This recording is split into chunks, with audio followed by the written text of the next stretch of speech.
की vice chancellor Najma Akhtar ने जश्न आज़ादी के मौके पर तिरंगा लहराया और इस मौके पर मुल्क के शोहदा को याद किया।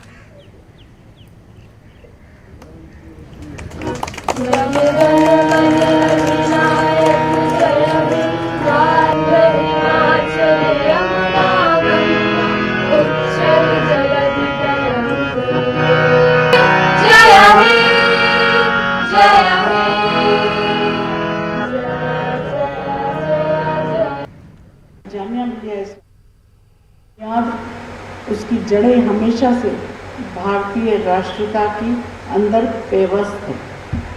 इसका क़याम उस वक्त हुआ जब मौलाना मोहम्मद अली जौहर महात्मा गांधी के साथ असहयोग आंदोलन में चला रहे थे। यानी जामिया एक सियासी तहरीक की गोद में पैदा हुआ और इसीलिए इसकी इस इदारे को हमेशा मुल्क के बड़े बड़े रहनुमाओं की सरपरस्ती मिली है। हम लोग बहुत खुशकिस्मत रहे हैं कि बड़े से बड़े लोग आके से जुड़े हैं। किसी ने ये फिक्र नहीं करी मुझे क्या मिल रहा है, मेरी तनख्वाह क्या है। सब ने इसलिए जुड़े क्योंकि ये आज़ादी की जो जितने भी लोग थे जो लड़ रहे थे उनमें से एक सिपाही था जामिया मिलिया। जामिया मिलिया इस्लामिया के जो फाउंडर थे मेन मौलाना मोहम्मद अली जौहर, हकीम अजमल ख़ां, मुख्तार अंसारी साहब, जाकिर हुसैन साहब, ये सब वो लोग थे जो डायरेक्ट आज़ादी की जंग में शरीक थे और न सिर्फ शरीक थे बल्कि उनकी पूरी ज़िंदगी उन्होंने हिंदुस्तान की आज़ादी के लिए अपनी वक्फ़ कर दी थी। तो जामिया मिलिया का क़याम अलीगढ़ से हटकर सिर्फ इसीलिए हुआ था कि ये भी जंग आज़ादी का एक एक्शन था कि हम अंग्रेज़ी ज़ुबान में नहीं अपनी मादरी ज़ुबान में अपने बच्चों को तालीम देंगे। और उसी की वजह से ये लोग अलीगढ़ से अलग होकर इन्होंने अपना एक अलग वहाँ इदारे का क़याम किया जो 1920 में कायम हुआ। उसके बाद 1925 में दिल्ली आया करोल बाग और उसके बाद फिर यहाँ कैंपस में 1934-35 में आया और आज एक ये तनावर दरख्त के तौर पर हिंदुस्तानी में नहीं दुनिया के तमाम इलाकों में जाना और पहचाना जाता है।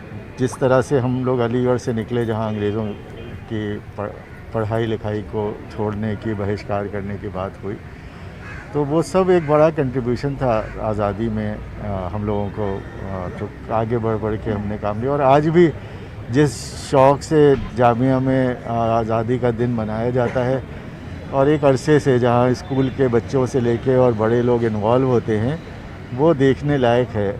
आज भी आप जामिया के चप्पे चप्पे पर जाइए तो आज़ादी के आंदोलन से जुड़े हुए जो लोग हैं उनके छाप जो है साफ साफ देखे जा सकते हैं। यहाँ पर बिल्डिंगों के, इमारतों के नाम और तमाम जो है दूसरे जो है जगह हैं उनके नाम आप देखेंगे तो आपको उसकी झलक साफ साफ दिखाई।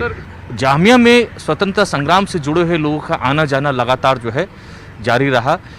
वक्त वक्त में जब जामिया के लिए मुसीबत के दौर से गुजरा तो स्वतंत्रता संग्राम के सेनानियों ख़ासतौर से महात्मा गांधी ने इसके लिए सक्रिय प्रयास किया। उन्होंने कहा कि अगर मुझे ज़रूरत पड़े उसके लिए मैं भीख भी मांगने को तैयार हूँ। एक दौर में जामिया के लिए बहुत बुरे आर्थिक संकट से गुजर रहा था तो कई स्वतंत्रता संग्राम के जो नेता थे वो आगे आए और जो है फंडिंग जुटाने में काफ़ी महत्वपूर्ण भूमिका अदा की और जामिया आगे बढ़ा।